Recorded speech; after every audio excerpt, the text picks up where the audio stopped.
పట్టుకుని టీడీపీ వికృత పోస్టింగులు పెడుతోందని వైసీపీ ఆరోపించింది.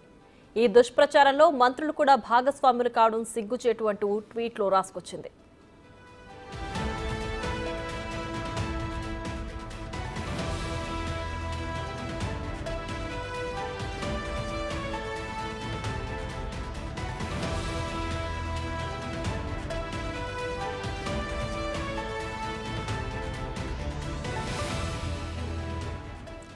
ఇదే అంశానికి సంబంధించి మరింత సమాచారం మా ప్రతినిధి మల్లికార్జున్ ఫోన్ లైన్ అందిస్తారు. మల్లికార్జున్, చెప్పండి, జగన్ ను ఫర్నిచర్ దొంగ అంటూ టీడీపీ చేసిన పోస్టుకు వైసీపీ రిప్లై ఇచ్చింది. దీనికి సంబంధించి పూర్తి డీటెయిల్స్ ఏంటి?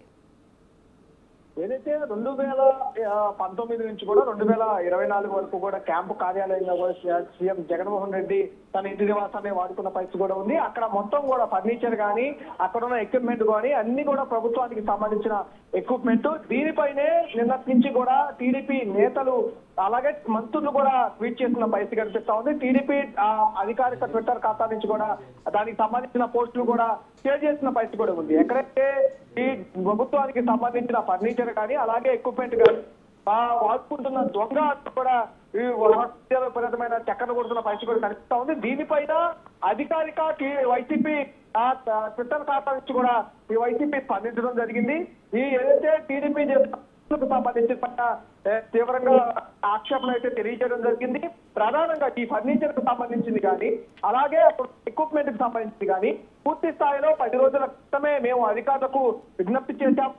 ఏదైతే వైసీపీ జగన్మోహన్ రెడ్డి కార్యాలయం నుంచి విజ్ఞప్తి చేశాము, దానికి సంబంధించి అధికారులు కూడా ఉంది. ఆ ఫైల్ అనేది ముగియకుండానే ఈ లోపులోనే టీడీపీ మంత్రులు కూడా స్వయంగా నిన్న ఏదైతే ఎంపీ మీటింగ్ జరిగిన సందర్భం ఫోటోలు ఏవైతే ఉన్నాయో ఆ ఫోటోలను సోషల్ మీడియాలో విపరీతంగా సర్క్యులేట్ చేస్తున్నారంటూ కూడా వాళ్ళు ఆక్షేపించడం కూడా జరిగింది. దీనికి సంబంధించి దుష్ప్రచారం మంత్రులు కూడా భాగస్వామ్యం కావడం సిగ్గుచేటంటూ కూడా వైసీపీ కేంద్ర కార్యాలయం అయితే స్పందించడం జరిగింది. అయితే లోపల ఉన్న ఫర్నిచర్ పైన కానీ అలాగే అక్కడ లోపల వాడుతున్న ఎక్విప్మెంట్ పైన కానీ ఇటు జగన్మోహన్ రెడ్డి కార్యాలయం అయితే స్పందించింది కానీ మొత్తం అక్కడ ఉన్న రోడ్లు కానీ అదేవిధంగా మౌలిక సదుపాయాలు కల్పించిన విషయం కానీ అలాగే భారీగా ఏర్పాటు చేసిన ఏదైతే అక్కడ ఫెన్సింగ్ అనేది ఏదైతే ఐరన్ ఫెన్సింగ్ అనేది ఉందో దానికి సంబంధించిన వరకు ఇప్పటి వరకు అయితే ఎటువంటి స్పందించిన వైసీపీ దాఖలాలు లేవు. టీడీపీ ఏదైతే సర్క్యులేట్ చేస్తుందో ఆ ఫోటోల వరకు మాత్రమే స్పందించిన పరిస్థితి అయితే కనిపిస్తా ఉంది.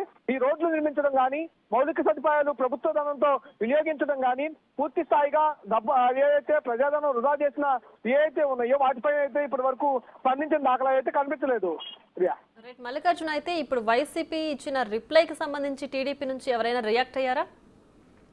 ప్రస్తుతానికైతే టీడీపీ వాళ్ళు ఇప్పటి వరకు రియాక్ట్ కాలేదు. పోస్టులు అయితే షేర్ చేస్తున్న పరిస్థితి కనిపిస్తా ఉంది. కొద్దిసేపటి క్రితమే అంటే ఒక 20 నిమిషాల క్రితమే వైసీపీ అయితే ట్విట్టర్ వేదికగా ఈ పోస్ట్ అనేది రిలీజ్ చేయడం జరిగింది. దీనిపై రిప్లై కౌంటర్లు అనేవి కానీ టీడీపీ కానీ ఎలా రియాక్ట్ ఉంటుందనేది చూడాల్సిన పరిస్థితి కూడా కనిపిస్తా ఉంది. మొదటి నుంచి కూడా టీడీపీ అక్కడున్న ఏదైతే వైసీపీ నేతలు కార్యాలయంగా అంటే మొన్నటి వరకు ఇది సీఎం జగన్మోహన్ రెడ్డి అధికారిక కార్యాలయంగా ముఖ్యమంత్రి కార్యాలయంగా మారింది. ఆ మారిన కార్యాలయాన్ని ఇప్పుడు రాజకీయంగా అంటే వైసీపీ నేతలు కార్యాలయంగా మార్చాలని వైసీపీ కేంద్ర కార్యాలయంగా మార్చాలని జగన్మోహన్ రెడ్డి ఆదేశాలను జారీ చేసిన నేపథ్యంలోనే ఇటు ఎమ్మెల్సీల తరఫు నుంచి కానీ అలాగే ఎంపీలకు కానీ సమావేశాలన్నీ కూడా ఆయన అధికారికంగా రాజకీయ సమావేశాలు నిర్వహిస్తున్న నేపథ్యంలోనే టీడీపీ ఆ ఫోటోలను షేర్ చేస్తూ కూడా ఇట్లా రాజకీయానికి సంబంధించి ప్రభుత్వ సంబంధించిన ఫర్నిచర్ వాడుకుంటున్నట్టు కూడా వాళ్ళు పోస్టులు చేస్తున్న పరిస్థితి కూడా కనిపిస్తా ఉంది. కానీ ఇంకో వైసీపీ స్పందించిన దాని మీద టీడీపీ మరి ఎలా స్పందిస్తుంది ఏంటి అనేది కొంచెం వెయిట్ చేయాల్సిన పరిస్థితి కనిపిస్తా ఉంది. Priya. Right, Mallikarjun, thanks for the updates.